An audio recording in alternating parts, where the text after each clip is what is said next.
근데 제가 말씀드리고자 하는 것은 지금 이제 한국의 문제점, 물론 사람마다 좀 다르겠습니다만 제가 느낀 문제점, 그 다음에 여기 계신 분들 중에 많은 분들이 다는 아니겠지만 보수라는 말을 들으면 굉장히 스스로도 좀 구리다고 생각하시는 분들이 있는 것 같아요. 그래서 이 보수주의가 뭔지를 좀 간략하게 좀 아는 척 좀 해보겠습니다. 먼저 이제 뭐 여기서는 대학교 강의가 아니기 때문에 결국 뭐가 문제냐는 건데, 여기서 이 자리에 오신 분이 지금 대한민국이 다 잘됐다 그러시면 아마 이 자리에 안 오셨을 겁니다. 여기 계신 분들은 지금 대한민국을 사랑하시고 걱정하셨기 때문에 오셨으리라고 믿습니다.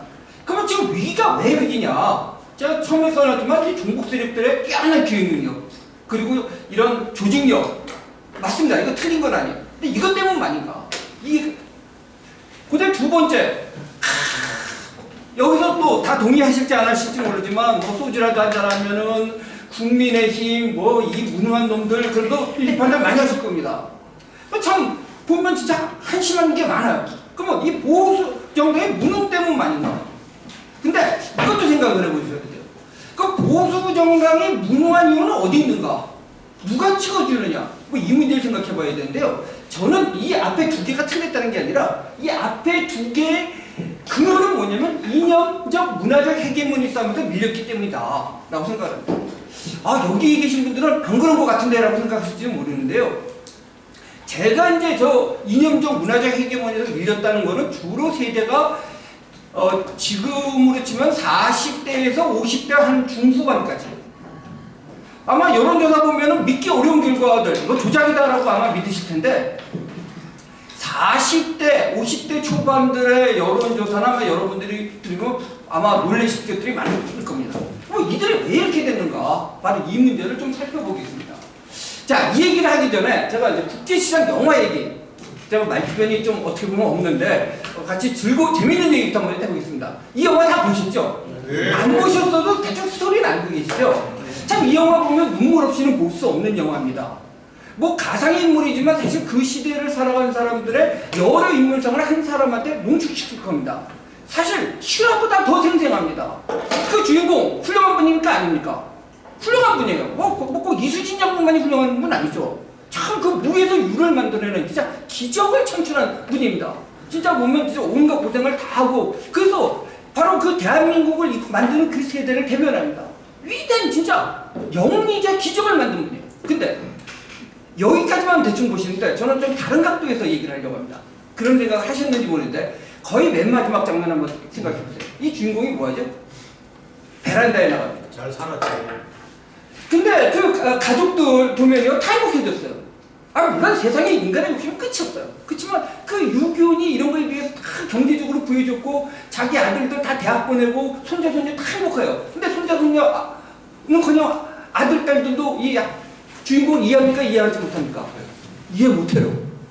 그럼 혼자 이렇게 나가서 별 보면서 아버지 나 잘 살았지 웃는 거예요. 아마 그 대목에서 눈물 흘리신 분도 있는지 모르겠는데요. 저는 그 장면이 굉장히 대한민국을 상징하고 있습니다. 다시 얘기하면 이분은 경제적으로 기적을 이룬 분입니다. 그리고 인간 개인사로 볼 때도 굉장히 영웅입니다. 위대한 일을 하신 분이에요. 그런데 그리고 자식들을 위해서도 굉장한 일을 하셨어요. 근데 뭐죠? 자식들하고 대화가 어떻게 되죠? 단절됐다. 그리고 아들 세대가 그렇게 고마워하지 않는다. 그리고 적어도 손자 세대로 갔을 경우에는 이 할아버지 그냥 뭐 약간 말도 안 통하고 딱딱하고 뭐 꼰대 뭐 이런 취급을 당한다. 대한민국은 그대로 보여준 겁니다. 즉 다시 말해서 대한민국에 조금 있다고 말씀드렸는데 보수 세력, 이거 보수가 뭔지 철학적인 얘기 빼놓고 일반적으로 보수 세력이라고 하는 사람들이 자꾸 자기네들이 자괴감을 갖는 경우가 있는데, 아니 이건 위대한 역사입니다. 사실 전 세계 역사 밑으로 보나 옆으로 수평적으로 보나 이런 위대한 역사를 이룬 적이 없어요. 그런데 문제가 뭐냐면요, 그러면서 경제도 만들어냈고 정치적으로도 사실 뭐 결국 민주화를 만들어냈습니다. 근데 정신적, 문화적 헤게모니를 갖고 있어요. 그 세대끼리는 공유를 해요, 최소. 근데 밑에 세대한테는 얘기를 못했어요. 근데 밑에 세대는 그냥 꼰대더라고요. 그러니까 이 사람들은 나 꼰대 아니고 열심히 살았어. 안 알아주는 젊은 것들이 미울 뿐이에요. 바로 여기에 대한민국에 지금 위기가 있습니다. 대한민국은 정치적 위기도 경제적 위기도 물론 있습니다만은 그게 중요한 게 아니라 특히 젊은 세대, 이제 아주 젊은 세대도 아니에요. 사실은 40대에서 50대 초반 세대의 정신적 공황이 대한민국의 위기를 만들고 있습니다. 이 지점을 한번 기억하면서 오늘 강의를 시작합니다. 올라갑니다. 그러면 지금 한국에서 보수 세력이라고 하는 사람들 누군가? 사실 이 얘기는 뭐 저렇게 길게 안 해도 여러분이 잘 하는 얘기인데 그냥 뒤에 얘기를 하면서 한번 점검하고 나오겠습니다. 쭉 올리면 이제 네 가지를 얘기하려고 합니다. 첫째, 건국 세력이 있고요. 호국 세력이 있고, 산업화 세력이 있고, 그 다음에 민주화 세력인데 민주화 세력은 가로해놓고 자유민주화 세력이라고 해야 돼요. 모든 민주화 세력이 그건 아니에요. 그렇지. 이게 겹치기도 하지만 좀 다르기도 해요. 자, 우선 건국 세력부터 봅시다. 참 재밌죠? 일부에서는 1948년을 자꾸 건국이 아니다라고 얘기하는데 저는 뭐 역사적인 학술적인 논쟁을 하자는 것이 아니라 그 본질은 대한민국을 인정하고 싶으냐 아니냐의 문제에 있다고 봅니다. 하다못해 우택통일을 만든 중화인민공화국도 1949년이 건국입니다. 중국 역사 깁니다. 그렇지만 그러니까 중국인민공화국은 1949년에 건국됐습니다.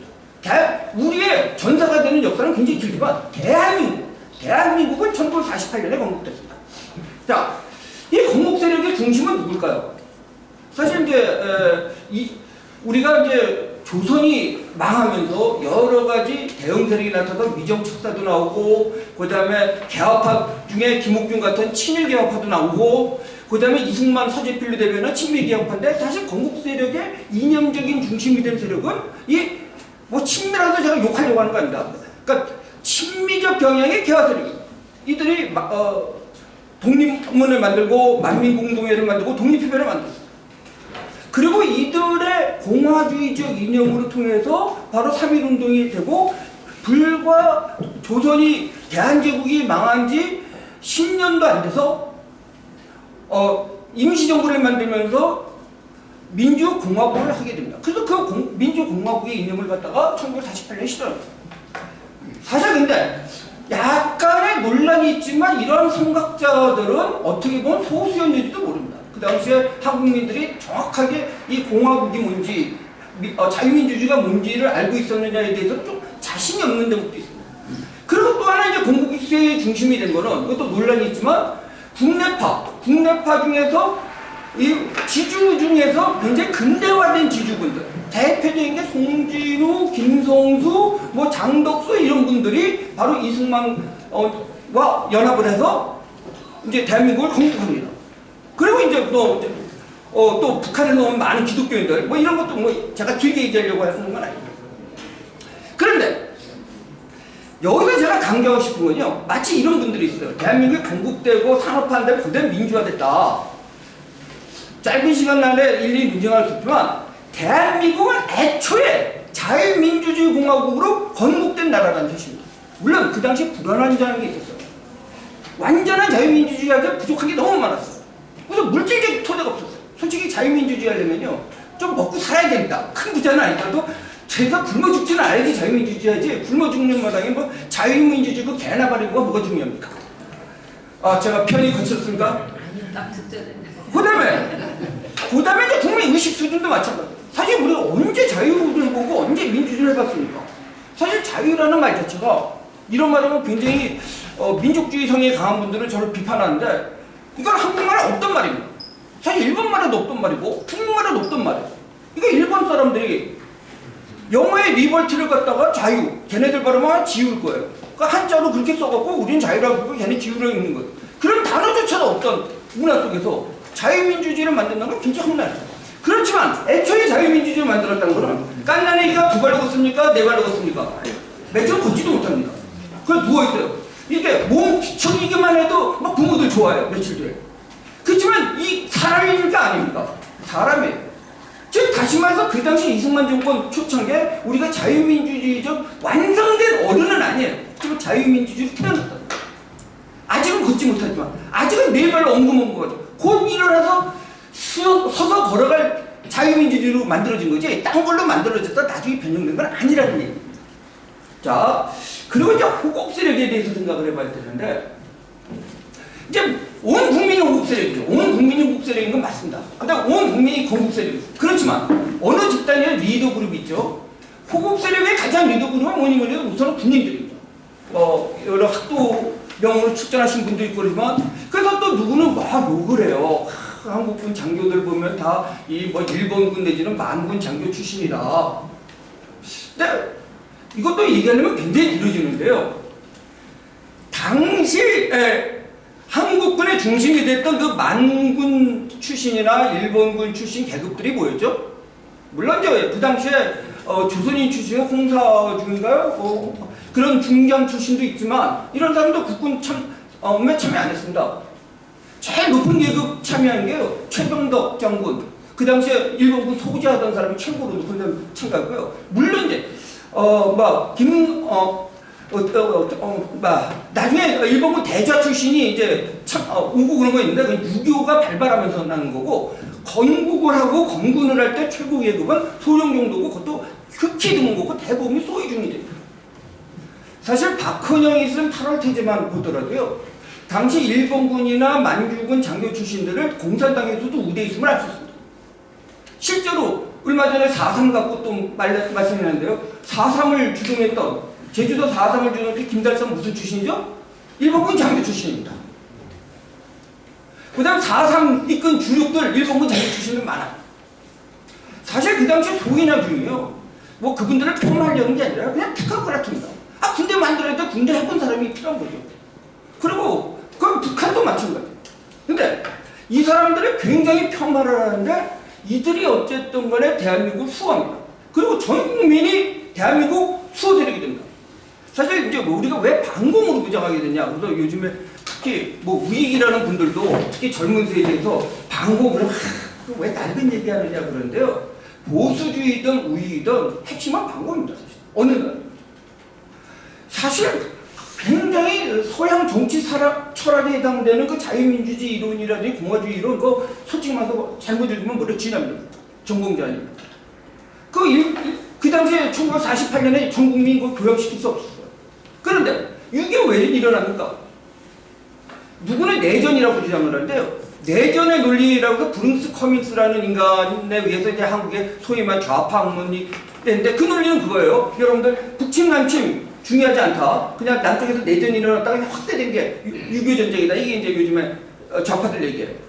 요즘에 약간 세련된 좌익들은 절대 북침 남침 얘기 안 해요. 그거 안 중요하다고 얘기해요. 그게 뭐가 중요하냐? 그냥 우리끼리 싸우다가 내전한 거죠. 근데 왜 이웃 나라가 끼어들었느냐? 이따구 소리를 해. 근데 실제로 그렇습니까? 아니에요. 가만히 그 당시 역사를 보면요. 1950년은 이쪽에서 일어났던 4.3에서 여순으로 번졌던 그것들이 거의 진압됐기 때문에 유교가 일어납니다. 흔히 말해서 그것이 번진 상태에서 인민군이 온 게 아니라 그것이 진압되니까 기존의 남로당에 의한 북동 방식으로 대한민국을 정복시킬 수 없다고 생각하면서 북한에서 이제 정규 무력군으로 내려옵니다. 즉 대한민국은요, 아까 말한 대한민국 건국이라는 입장에서 대한민국이 만들어진 지 불과 만 2년도 되지 않아서 대한민국을 전면 무력으로 정복시키려고 하는 세력과 싸워야 됐어요. 그리고 사실 근데 유교는 굉장히 비극이기도 하지만요. 어떻게 보면 요거 제 말을 앞뒤 잘라버리고 얘기하면 굉장히 무심한 소리가 될 수 있는데요. 국민교육장이기도 했어요. 공산주의 뭔지 여기서 칼막스 자본론 1권부터 3권 다 읽어보신 거예요. 솔직히 말해서 제가 그 빨갱이 생활을 했을 때도 빨갱이 중에서 나 3권 다 읽어서 거의 못 봤어요. 한 명도 못 봤어요. 김수현 교수 정도가 읽었겠다. 아주 몇몇. 대부분이 1권만 제대로 읽었어도 빨갱이들 사이에서 굉장히 이론과 취급을 받았고, 솔직히 말해서 저도 한 1권 정도 읽고 아는 척하고 돌아다녔어요. 그러면 1권 정도 읽은 놈도 제가 놈이라는 건 연까지 포함한 겁니다. 솔직히 말해서 거의 없어요. 그런데 공산주의가 나쁘다는 건 그냥 몸으로 깨우치는 거예요. 이 몸으로 깨우친다는 게 얼마나 무섭냐면요. 왜 나중에 시간이 되면 좀 그 얘기도 하는데 이 젊은 대학생들이 이게 문제가 뭐냐면은 책으로 몇 가지 배운 거를 보고 공산주의 취향이에요. 이런 말이 있죠? 책으로 막스를 읽으면은 공산주의자가 되고 몸으로 막스를 경험하면은 반공주의자가 된다. 뭐 이런 말이 있는데 그야말로 전 국민한테 반공교육을 시켜준 겁니다. 그래서 좀 약간 올려주시면 여기에만. 그러니까 대한민국이 공국되면서 남한 자익세력이 고립 소멸되자 남침을 결심한 거고 6.25 전쟁은 신생 대한민국을 무력으로 분리시키려는 거다. 그리고요, 저는 이게 단순한 동족상잔의 비극으로만 보면 안 된다고 생각합니다. 물론 그런 측면이 있지만 이거는 세계사적으로 자유수호투쟁입니다. 세계사적으로 자유수호투쟁인데 너무 분위기가 딱딱하니까 시간도 많지 않지만 제가 한 얘기 하겠습니다. 제가 쓴 책에 한번 써서 뭐 글도 어디 돌아다닌 것도 봤는데요. 요번에 뚜르기에 사건이 하면서 다시 상기가 됐는데 이제 뚜르기에라는 표현도 제 입에서 잘 안 나고 사실 우리는 터키가 이제 좀 가볍죠. 제가 일부러 터키라고 발음하더라도 그쪽 모욕하려고 하는 건 아니에요. 입에 붙어 있기 때문에. 제가 이제 1998년에 사실은 이제 터키를 취재하려고 간 게 아니라 이제 그쪽에 소수민족, 분쟁이라고 하는 소수민족을 취재하러 갔다가 사실은 터키가 그래서 안전하고 좋기 때문에 별로 좀 약간 피나 났어요. 그 다음에 여기서는 이제 얘기하면은 좀 안 되는 얘기를 하면은 사실은 출장 기간이 좀 남았는데 빨리 돌아가지 않고 대충 취재하는 걸로 가고 그 통신 잘 안 되니까 뭐 그 당시에는 요즘 인터넷 잘 되던 시기가 아니기 때문에 터키 해안가에 가서 좀 한 이틀 놀다 가지 않고 뭐 땡땡 칠 거예요. 그래서 이거 얘기할 때마다 좀 입이 근질근질해요. 출장 보고서에서는 거기에 현장에 제가 해석장에 있으면 안 되는 거예요. 근데 거기 앉아 있는데 어떤 친구, 젊은 친구가 오더니 막 뭐라고 나한테 얘기를 하는데 미안하지만 저도 영어를 못하지만 그놈의 그 브로큰 잉글리시는 도저히 제가 알아볼 수가 없더라고요. 제가 터키 말을 하는 것도 아니고. 근데 이놈도 저를 뭐라고 얘기하다가 내가 설득이 안 되니 몰아드는 것 같으니까 좀 좌절을 하고 가더라고. 그랬더니 다시 오는데 한 명을 데리고 와. 근데 그 친구는 뭐 좀 영어를 약간 하더라고. 그래서 그 친구 얘기인지 뭐냐면은 자기 할아버지가 있는데 할아버지가 우리는 6.25 전쟁이면 걔네들이 코리아노, 한국전쟁이라고 하죠. 한국전쟁의 참전용사인데 한국 사람이 우리 호텔, 여기 호텔 있다는 거 하니까 한번 그 시골이었거든요. 한번 보고 싶다 그래요. 아니, 솔직히 말해서. 그 외진데 시골에 와갖고 뭐 자기 할아버지가 보고 싶다고 그 집을 쫓아가는 제가 그 정도 용감한 사람이 아닙니다. 그래서 그건 안 쫓아가고. 근데 자꾸 얘기해서 그러면 나 내일 아침에 여기서 잘 보고 내일 아침에 여기서 주스 마시고 있을 거니까 그죠? 휴양지 바닷가 깔린 거 호텔 있잖아요. 거기서 이제 이렇게 누워서 주스나 먹고 있고 있는데 그러니까 그때 모시고 와라. 거기 가면 내가 뭐 커피든 주스 한 잔은 대접한다. 뭐 이런 식으로 왔어요. 얘기는 뭐냐면 아주 간단합니다. 간단한 얘기고 인생을 바꾼 한 사람의 개인의 간단한데 이 할아버지는 여러분 아시겠지만 뚜르키예는 지금 조금 달라졌지만 그 당시에 육군 장교라는 게 굉장히 명예롭다. 뭐 우리한테 명예롭으면 사실 우리나라는 좀 미안하지만 사회에서 군발이 그렇고 뭐 그랬죠. 근데 터키는 상당히 명예로운 거고 좀 가난한 집 아들이 출세할 수 있는 거의 유일한 길이었기 때문에 그 시골에서 자라고 사관학교를 가서 왔는데 소위 계급장을 달고 얼마 안 돼서 이제 한국에 파병이 돼요. 솔직히 말해서 한국이 어딘지 이름조차도 파병되면서 처음 알았다는 거예요.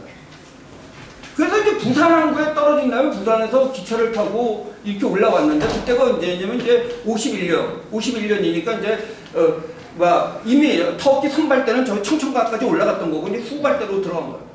그래갖고 이제 서울은 영입밖에 없고 이쪽으로 내려가는데 지명을 정확하게 기억하시고 있더라고. 한국말 발음으로 용문산 쪽에 이제 투입이 된 거예요. 뭐 새카맣게 밀려오고 폭파하는데 뭐 진짜 뭐 자기가 어떻게 싸우는지 뭔데 잠깐 정신 차려보니까 영화 같은 얘기로 정신 차려보니까 야전병원이었고 야전병원에서 보니까 다리 하나는 날라갔고 그러니까 뭐 수류탄이 떨어진 것 같은데 뭐 정신 뭐 어떻게 당했는지 자기도 기억도 없다. 그래서 이제 갔어요. 훈장 받았죠. 그리고 영예롭게 한국에도 승진도 시켜줬어요. 여러분 20대 초반의 젊은이입니다. 갓 사관학교 나와. 그 소위에서 중2 돼갖고 퇴학했어요. 그거 뭐 먹고 삽니까? 완전히 인생 제가 쌍말할 때 좆됐다. 내가 뭐 영어로 그 사람이 뭐라고 얘기했는지 모르는데 이런 거 있죠. 저쪽에서 얘기 듣고 제 머릿속에 한국말로 시원돼서 남는 건 그거예요. 좆됐다 이제. 내 진짜 한국 그러면 딱 기억하는 게 뭐냐면 이라는 게 그 라이스가 아니라 라이스. 뭐 젊은 세대들한테 얘기하면 그게 뭔지 몰라요. 여기 계신 분들은 그래도 기억할 수 있는. 그 다음에 뭐 김미 초콜릿.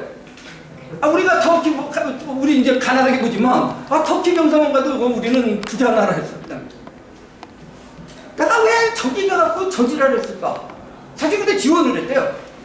왜냐면 그 상하학교 나왔을 때 뭐냐면 그런데 가서 공원을 세워야지 내가 장군 될 줄 알고 지원을 했는데 내가 미쳤다. 그래서 평생 원망하고 살았어요. 근데 이 할아버지가 생각을 완전히 바꾼 게 뭐냐? 88 올림픽. 88 올림픽을 이제 텔레비를 보니까 대한민국이 어마어마하게 잘 사는 거예요. 그러면서 제가 기억납니다. 제가 간증을 보는데 저를 자꾸 우시는 거예요. 뭐냐면 이제 그 할아버지는 약간의 영어를 하세요. 사관학교 약간. 그러니까 땡큐를 연발하면서 하는데 너네들이 잘 살아줘서 고맙다는 거예요. 만약에 너네들이 지금도 그렇게 거지같이 살았으면 내 인생은 끝이다. 아무 의미도 없고. 근데 나는 지금 굉장히 자부스러워. I'm proud하다. 난 지금 자랑스럽다. 자고 내가 얼만큼 그 전투에서 말았는지 모르지만 내가 참전함으로써 대한민국이 지켜지는데 100만 분의 1이라도 보탬을 줬고 그 속에서는 사는 사람들이 너네들이 지금 잘 사니까 너무 행복하다. 그 다음부터 이런 웃음을 되찾았다는 거예요. 그러다가 이제 자기 손자가 이 호텔에 이제 속된 말로 해서 일을 하는데 거기 한국인이 왔다 그래갖고 한번 내가 고맙다는 얘기를 전해주려고 왔다는 거예요. 그래서 같이 울었습니다. 그 당시 어쨌든 간에 6.25는 단순한 동족상전의 비극만으로 보면은요 이런 논리가 나와요. 행복하지? 평화가 다야? 행복하지? 지금 그 논리가 막는다. 과연 단순하게 동족상전의 비극이었는지 자유를 위한 투쟁이었는지라는 것은 물론 저들이 도발했기 때문에 일어납니다. 자, 그러면서 사실은 이제 또 6.25를 통해서 이제 이 호국 세력이 자라고요. 대한민국이 반공국가를 들어서 놓고. 그 다음에 이제 아시겠지만 군이 굉장히 강화됐습니다. 그래서 뭐 군이 뭐 정치 어쩌고 저쩌고 하는데요. 제가 이제 바로 그저께 어디서 이제 좀 젊은 사람들, 거기서는 저보다도 다 어려갖고 저를 갖다가 심지어 어르신이라고 부르는 놀래갖고 내가 그렇게 생각나. 저 어르신 갑자기 그냥 뭐 선생님 그래도 어르신하는 그런 모임에서 얘기했는데 자 5.16이 쿠데타다 혁명이다 뭐 이런 논쟁하지 않겠습니다. 형식은 군사정변 맞습니다. 그런데 단순히 권력이 바뀌었습니까? 대한민국이 바뀌었습니다. 그야말로 산업공상의 나라가 상공농사의 나라로 바뀌었습니다. 그 다음에 대륙적으로 땅에만 부착되어 있는 놈이 해양의 국가로 바뀌었습니다. 그 다음에 그야말로 문약한 국가가 무인이 중심이 되는 물론 단어지만 그런 식으로 전환했어요. 이건 혁명입니다. 심지어 원했던 원치 않았던 거예요. 그럼 그러한 혁명이 왜 가능했느냐? 당시에 호국 세력 전체가 아니라 5.16을 주도한 6.4 8기를 한번 생각해보세요. 왜 이들이 주도했을까 하필? 뭐 아시는 분 아시는 얘기 제가 반복하더라도 그냥 뭐 다 하니까 좀 들어주세요. 이건 아시죠? 6.4 전기 중에서 전세 비율이 제일 높은 기가 8기입니다. 이유는 뭐 어떻게 보면 합법칙적이에요. 바로 6.4 8기가 6.25 갓났을 때 주력 계급이 중이었던 계급이에요. 고참 소위든지 중이었든지 아마 대위를 단 사람이 없었을 그 정도 계급이에요. 제일 전사율이 높은 건 사병단이고 육군 보병 소위 중위 아닙니까? 뭐 심한 경우에 총알이 소위 중에 가면 날아간다 그러죠. 그다음에 병마고지 전투 같은 경우에는 소위 계급장만 전투 치르고나면 양동이가 나왔다는 거 아닙니까? 그러니까 제일 많이 전사했습니다. 그다음에 주체에서 뭐 죽지는 않고 살아남았다도 총알 한번 맞아본 사람도 무지 많습니다. 뭐 아시겠지만 여기서 막 욕도 많이 먹었던 김영욱 중앙정보부 부장 같은 경우에는 몸에 수탄 파편을 끝까지 달고 산 사람입니다. 그래서 국제공항 출근할 때마다 삐삐거려갖고 아주 골아팠던 사람입니다. 그 다음 두 번째 특징은 이 사람들은 그래서 생사관이 뚜렷한 사람입니다. 그 다음 두 번째 특징은요, 아까 친미 그런가 요즘에 미국을 비하하지만 어쨌든 미국은 강대국이었고 그 당시에는 특히 더 진짜 거의 유일의 강대국입니다. 미국 유학생 비율이 아마 이때 육사, 특히 육사에서 6기, 7기, 8기 이때만큼 많은 시절이 없습니다. 요즘에야 박사가 많죠. 뭐 미국 유학 갔다 온 사람 많고 아마 여기 자녀분들도 뭐 미국에 어학연수 좀 많이 갔을 겁니다. 1950년대 때 미국 여행 온 사람 얼마나 있습니까? 이승만 대통령이 왜 박사라고 했습니까? 제가 알고 있는 정확한 숫자를 지금 잊어버렸는데 1958년인가에서 우리나라 그 당시에 문교부라고 했죠. 교육부에. 문교부에서 미국 해외 박사 등록을 받았는데 100명이 안 됐다고 합니다. 우리나라 등록된 게 정식으로 등록된 게. 그러니까 이제 박사가 어마어마한 거예요. 근데 요즘은 좀 농담하죠. 남산에서 짱돌 한 10개 던지면 한 3개는 박사 머리에 맞죠. 물론 과장입니다. 그런데 이 사람들은 심지어 70% 수준이 미국 갔다 옵니다. 물론 정규 학위 과정한 사람들 짧게는 6개월에서 보통 2년, 길게는 한 4년 정도까지 갔다 옵니다. 평균 2년 정도 갔다 옵니다. 그리고 또 하나 특징은 이건 이제 여러분은 아시는 세대인데 요즘 젊은 세대는 전혀 모르는데 육군사관학교가 이과교육 학교였습니다. 나오면 이학사를 줬습니다. 문과생을 입시에서 뽑은 게 아마 굳이 일반 대학 학번은 70학번인가 71학번부터요. 그전에는 이과입니다. 이학사입니다. 그리고 이들 미국 유학 간 사람들도 대부분 보병학교 교육받은 일부를 빼놓으면 전부 이학사 공부를 하고 있는 사람. 그 이유는 또 간단합니다. 조금 제가 거친 표현하면 뭐 합천, 작전 이런 거야. 뭐 미국 애들이 한 거고 장군급들. 막말리에서 보병 소대장들은 그냥 뭐 대학생 뭐 시켜고 훈련시켜고 나를 따르라 도교 앞으로 시키면 되는데 당장 급한 게 뭐냐면은 좀 제기한 게 탱크를 움직여야 되고 야포를 쏴야 되고 다리를 놔야 되니까 이학사를 한 거예요. 그러니까 전부 보병, 공병, 기가. 그래서 이 사람들은 대부분이 일반 대학으로지만 이과 이학사고 기계공학 혹은 토목공학, 화학, 화공과 이 전공자들이에요. 이것도 주목해야 될 사실이에요. 그 다음에 솔직히 말해서 잘 사는 집 아들이 육군 장교가 됐을 가능성이 좀 없습니다. 그 당시에. 요즘도 아니고.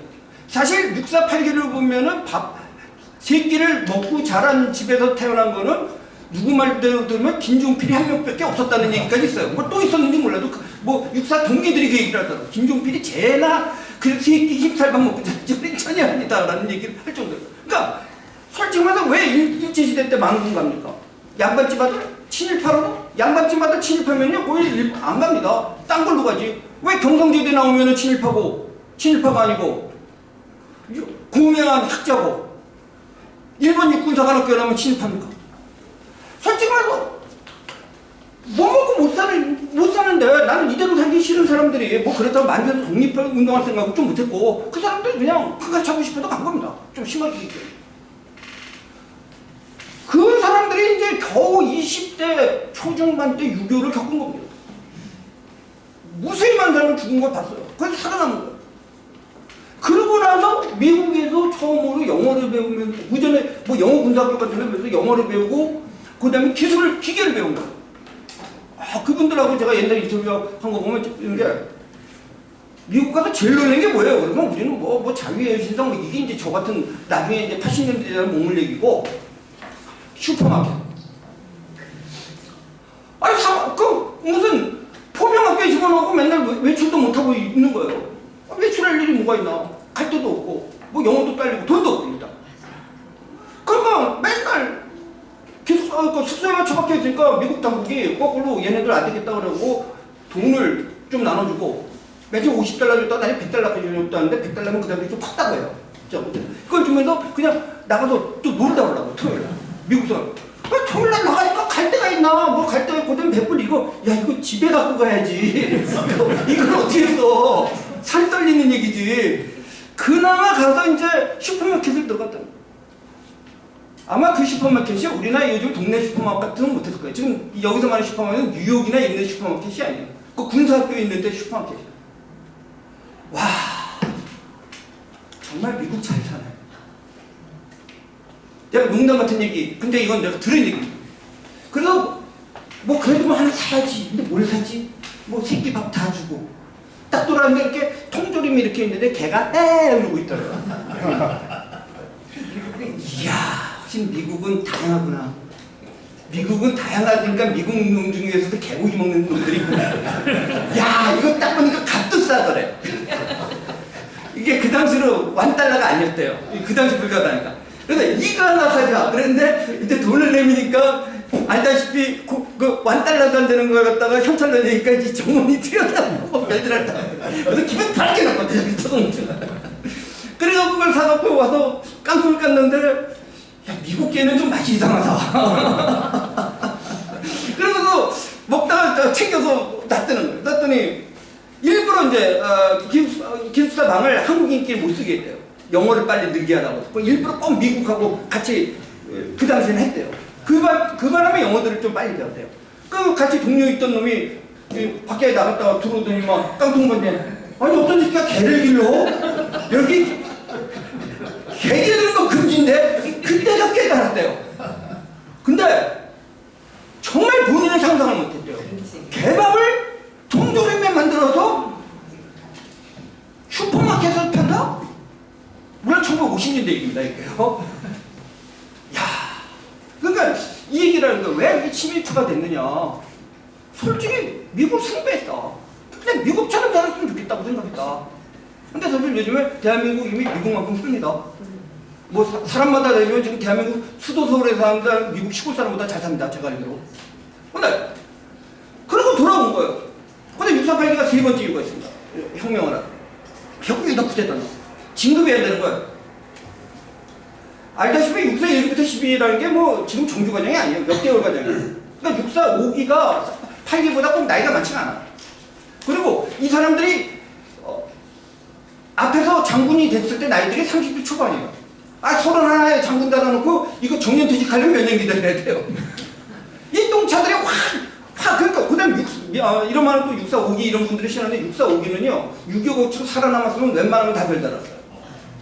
별 못단 사람들이 있긴 있어요. 있는데 그 사람들한테 수담하지만 저 웬만하면 별 달았어요. 왜냐? 아니 8만 정도 되는 군대가 60만 대군이야 뭐예요. 그러니까 그 당시에 뭐 6.25 때 대위 소령 갈고 있던 사람은 그냥 6.25 때 그냥 다 별 달아버린 거야. 다 사단장 돼버리고. 그런데 아니 뭐 30살짜리가 장군들 다 차고 나니까 27살짜리는 이제 완전 똥차 밀려버린 거예요. 그래서 6.4 8기가 6.4 5기 그것도 1년 차이다가 몇 개월 앞선 인간들이 다 장군 갈 때 계급이 소령이었습니다. 그리고 앞으로 중령 될 것도 힘들어 보이는 거야. 딱 쳤어. 여러분들 5.16 일어날 때 육군참모총장 장도영 중장이 박정희 소장보다 나이가 어렸고요. 30대였습니다. 그런데 앞에 것들 써오는 것 같아. 와. 그 다음에 이제 얘기하는 게 뭐예요? 5.16 결심하는 얘기 하나 들어보면은, 집에 왔는데 와이프가 쌀 떨어졌다는 거예요. 아마 그 시대, 여기 다 젊어 보여서 그 시대는 없는 거, 저는 태어나기도 전 얘기인데, 또 68년생이니까. 아니, 육군 소령 집에 쌀이 떨어졌어. 그러니까 비참해야 되는 거예요. 비참한데 자기를 더 비참하게 한 게 주임 상사가 오더라는 거예요. 쌀을 갖고 오더라고요. 그 쌀이 뭐죠? 군량비 훔친 거죠. 그러니까 알아서 상사가 그 소령 알아서 쌀 갖다 준 거야. 이걸 갖다가 밥을 해 먹어야 말아야 되나? 근데 와이프가 되게 좋아하더라는 거야. 와이프랑 애들이. 그래서 밥 지어 먹는다고 하는 거 자기 답답해갖고 있는데 그냥 돌아가신 분이니까 웃자보는 거예요. 종피가 찾아왔대요. 아 그래도 저 새끼가 우리 막걸리 한 잔 샀으면 근데 막걸리 먹으란다 가지고. 그래서 그 당시에 부산에 있는 부산 군수사령부 얘기인데 산성 막걸리라고 하는데 가갖고 막걸리를 마셨다는 거예요. 몇 잔 마시니 머리가 피신 거예요. 박정희 장군 모시고 혁명하자. 고민을 하는 게 돼요. 그리고 정치인들, 지식인들 전부 개새끼들로 보이는 거예요. 참 미국 보고 자꾸 근대화하고 산업화해야 되는데 저것들 앉아갖고 맹자왈, 공자왈, 뭐 자유 같더니 민주주의 같더니 뭐 국회에서 지랄 옆차기를 다 하고 있고 뭐 공중에서 방방 날아다니고 저것도 중 한 방감도 안 되는 게 저런데 거의 2단 옆차기도 하고 있고 저것도 쓸어버리죠. 이게 원리입니다, 사실. 뭐 그래갖고 헌정 중단이네 그러지만요. 그때 그 당시에 장준하 선생, 그 대표적인 제안에서 장준하 선생이 쓴 걸 한번 나중에 요즘 인터넷에 많이 나와요. 읽어보십시오. 그거 읽어보고 장준하라는 걸 모르면요 아마 오히려 친위 세력이 쓴 글이라고 합니다. 하여튼 뭐 이거 했습니다. 이러면서 어쨌든 간에 이들이 한 거는요 산업공상체제가 없어 보입니다. 이 산업공상체제가 없어진 거에 반발이 큽니다. 아마 여기도 그런 생각 하실지 모르는데요. 또 옛날 얘기 같은 걸 해보겠습니다. 아마 이수일과 심순애, 김중배 그 얘기 다 아시겠죠? 모르신 분 있어요? 자, 기본 레파토리가 뭡니까? 이수일과 심순애는 젊은 연인이었는데 돈 많은 김중배가 뛰어드니까 심순애가 김중배한테 도망가는 얘기 아니에요? 이거 굉장히 중요한 그 당시 신문화에 중요한 건데요. 신문화에서 글을 쓴 사람은 어떤 사람의 입장이 있을까요? 대충 이 사람은 이수일 쪽입니다. 양반집 아들로 태어나갖고 공부했어. 근데 어디서 저 장돌뱅이 새끼가 말이야 돈 좀 벌었다고 갖고 지랄하는데 내 여자는 절로 가버려. 여기에 대한 분노. 제가 극단적인 표현하면요 한국 좌익의 분노가 여기서 시작돼요. 솔직히 말해서 유교 양반들이 공부했어요. 근데 갑자기 자기는 인간으로도 보지 않던 개쌍놈들이 돈을 벌기 시작하고 출세해갖고 막 재벌이 되는 거야. 그리고 자기는 군발이라고 경멸했던 군인들이 이제 패권을 잡는 거야. 그런 유교 양반 세력이 할 수 있는 게 뭐죠? 그럼 서원에 들어가서 제자를 기르는 거죠. 그래서 대학 들어가서 제자를 기릅니다. 외세, 실업, 우리 거, 농민, 대동사상. 사실 거친 근대화 속에서 압축 성장을 하자는 부작용이 전혀 없었다는 것도 거짓말이에요. 그리고 그 압축 성장을 치유해 나가는 것도 맞습니다. 그렇지만 거기에서 또 어마어마한 불만 세력이 있는데 그 불만 세력은 사실 노동력 농민이 아니에요. 전통적인 양반 기술 세력이 유교 전쟁하고 농지개혁과 유교 전쟁을 통해서 자기의 부를 상실해 버립니다. 일부 좀 현명한 분들이 산업가로 변신하는 데 성공. 그래서 이들은 지식계급이에요. 문사철을 하신 분들. 거기에 비해서 저 군발이들, 기계공학하고 무슨 화공 공부한 저 군발이들, 그 다음에 돈 하는 저 장사꾼들. 이거는 전복해야 될 대상이고요. 이들이 굳이 얘기하면 진보 세력이 중심입니다. 그러니까 진보가 좋다 나쁘다 이거 좀 뒤에 있다고 말씀드렸습니다. 자, 잠깐 올려주시고요. 그러나 이제 왜 자유라고 했냐면요. 70년대 정도는 그래도 이제 민주화 세력의 중심이 자유민주주의를 하자는 분들이 중심이었던 것 같아요. 이미 70년대 안 그런 분들이 있어, 솔직히 말하면. 근데 80년대는 아니거든요. 솔직히 말해서 80년대 모르겠어요. 극소수의 예외가 제가 몇 명 얘기할 수 있는데 극소수의 예외를 빼놓으면요. 99%는 제가 99%는 100%는 아니다라는 정도 얘기해요. 99%는 자유민주주의 하자는 세력 아닙니다. 그건 뭐 여기 계시는 우리 이강호 제 선배 사실 얘기하지만 저를 밀봉교육 시켰던 저의 영원한 사수. 그 당시에 우리 뭐 절대 자유민주주의 하자는 얘기 안 했어요. 우리는 뭐 굳이 뭐 시간이 맞췄기 때문에 뭐 정통 막스레니스트냐 아니면 주체사상이냐 뭐 이 논쟁은 있었어요. 아주 치열하게 뭐 여기에 대해 생각했습니다. 그렇지만 자유민주주의 세력이 또 보수 진영에 왔습니다. 여기에 대해서 또 거부감 느끼신 분들이 있는데요. 저는 또 앞으로 대한민국을 보수해야 된다는 건 두 가지 의미가 있어요. 한자로 말장난인데 보수 지켜야 된다는 의미가 있고요. 보수 수리해야 된다는 의미가 있어요. 진짜 지키기 위해서 때로는 집도 수리해야 돼요. 이럴 때는 이런 자유민주화 세력은 같이 품어야 된다라고 생각합니다. 이거 뭐 같이 하고요. 자, 그러면 보수주의라는 뭐냐? 좀 말이 빠르죠? 근데 앞에는 뭐 좀 여러분이 잘 하시는 얘기를 갖다가 그냥 같이 한 거고요. 지금부터는 약간 머리에 쥐나는 얘기를 하겠습니다. 자, 우선요, 여기 계신 분들 중에 이런 질문을 많이 해요. 보수란 말 쓰지 말자. 왜 우리가 보수냐? 우리가 진짜 진정한 진보다. 근데 우리가 언어를 잘 살펴야 되는 게요. 여러분들 언어에는 고유명사와 보통명사가 있습니다. 지금부터 머리에 쥐나는 얘기입니다. 여러분들 아름다운 가게라고 아십니까? 네. 아름답습니까? 아니요. 아름답다고 하시는 분이 없네? 간혹 있어요. 뭐 또 여기가 아니라 딴 데 가면 있는데 제가 얘기하는 건 아름다운 가게가 반드시 아름답지는 않다는 거는 분명하죠. 즉 여기서 앞에 아름다운 가게 뭐죠? 고유명사. 쥐는 보통명사예요. 예를 들어 이런 말 있어요. 제가 좀 또 잘난 척하는 얘기 볼게요. 뿌라브다 니뿌라브다. 이게 뭐냐면요. 뿌라브다는 여러분들 공산당 기관 이름이 뿌라브다예요. 근데 그 뜻은 뭐냐면 진실이라는 뜻이에요.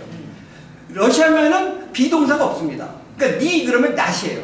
그러니까 truth is는 빼버리고 not truth예요. 그러니까 뿌라브다는 뿌라브다가 아니다라는 얘기거든요. 말장난 같은데요. 앞에 뿌라브다는 고유명사입니다. 뒤에 뿌라브다는 그냥 보통명사예요. 즉 어떤 정치 사상에서 이름을 붙일 때는 그것이 이름이 어떤 과정으로 붙었던지 간에 여러분이 생각하는 것과 일상적으로 생각하는 것과 다른 철학적 체계를 갖출 수 있다는 점을 고려해야 돼요. 그러면서 우리가 뿌라브다라고 부르는데 저거 뿌라브다 아니야. 그럼 뿌라브다는 뿌라브다가 아니야. 아름다운 가게는 아름답지 않아. 그렇지만 이름은 아름다운 가게고 뿌라브다. 근데 두 번째, 그냥 보수하고 보수주의하고는 유사하고 대본이 같지만 다를 수 있다는 점을. 즉 주의가 붙었을 경우에는 조심해서 봐야 되는데 여기 다 뭐 제가 보니까 뭐 박사하고 교수님인 분들도 있을 텐데 제가 이런 얘기 하는 거 용서해 주십시오. 주의라고 하는 것은 하나의 철학적 사고입니다. 예를 들어 공산주의 그 자체로 뭐 공산 같이 먹고 같이 잘 살자는 거예요. 나쁜 거예요? 이름만으로 나쁜 경우 대부분이 없고요. 그렇지만 그 내용을 봐요.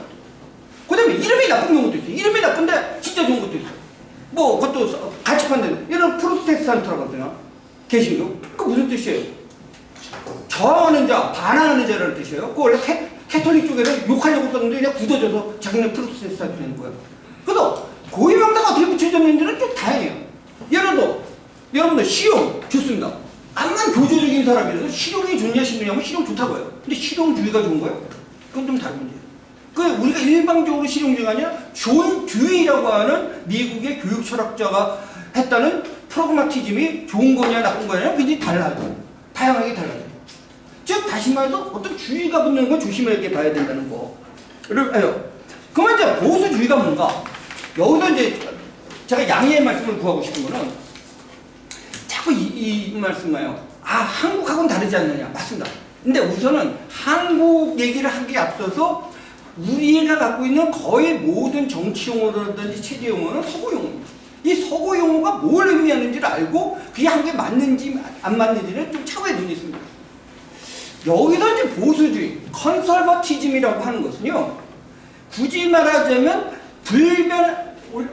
불변의 가치 혹은 진리가 존재하고 이걸 지켜야 되는 아이디어. 여기서 왜 아이디어스라고 썼느냐? 이것도 때문에. 한국말로 이념이 영어로 뭐냐 그러면 많은 사람들이 이데올로기라고 해요. 근데 영어 책을 읽어보시면 저 새끼 잘난 척하네. 그럼 뭐 어쨌든 제가 여기서 이념이라는 건 아이디어였어요. 사실은요 아이디올로지라고 하는 것은 말 그대로 아이디어를 갖다가 올로지 무슨 학으로 만든 거예요. 이념학이란 말이에요. 그리고 아이디올로지가 요즘에 보편적으로 쓰면서 또 이제 굉장히 중립적인 의미를 쓰지만 사실 아이디올로지는 격렬한 의미가 속해 있습니다. 예를 들어 마르크시스트들이 절대로 마르크스 이데올로기란 말 안 씁니다. 제대로 못 배운 엉터리들을 빼놓고. 왜냐면 마르크스 자체가 아이디올로지를 경멸하는 소리, 그거 불어줘야 될 허위 관념이에요. 자기는 뭐냐? 자기는 과학이라고 생각하죠. 근데 그걸 떠나서 우리가 영어에서 보수주의자들이 얘기할 때 이념이 뭐냐? 아이디어였어요. 아이디어. 여러분도 이래요. 나는 이념 같은 거 몰라. 그런 분이 있어요.